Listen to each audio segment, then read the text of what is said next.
स्वदेशी न्यूज 24 सामान्य जनतेचा आवाज। लोकसभा सार्वत्रिक निवडणुकीसाठी परभणी मतदारसंघात 62.26% मतदान झालेलं असून दिनांक 4 जून रोजी 6 विधानसभा निहाय मतमोजणी करण्यात येणार आहे। याची संपूर्ण तयारी झाली असल्याची माहिती जिल्हाधिकारी रघुनाथ गावडे यांनी सोमवारी पत्रकार परिषदेमध्ये दिली आहे। या प्रसंगी अप्पर जिल्हाधिकारी डॉक्टर प्रताप काळे, निवडणूक उपजिल्हाधिकारी जनार्दन विधाते, नायब तहसीलदार सतीश रेड्डी, अव्वल कारकून दत्ता गिनगिने यांची उपस्थिती होती। एकूण 14 टेबलवर विधानसभा निहाय मतमोजणी करण्यात येणार आहे।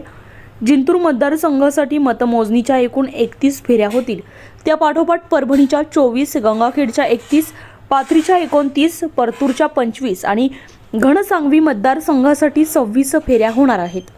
मतमोजणीसाठी नेमण्यात आलेले मतमोजणी कर्मचारी आणि सूक्ष्म निरीक्षक यांचे रँडमायझेशन करण्यात येऊन विधानसभा निहाय कर्मचारी यांच्या नेमणुका करण्यात आलेल्या आहेत। एकूण 425 कर्मचारी नियुक्त केले आहेत। मतमोजणी केंद्रावर मोबाईल आणि कोणतीही इलेक्ट्रॉनिक वस्तू आणण्यास परवानगी नाही आहे। स्वदेशी न्यूजसाठी अजमत खान पठाण।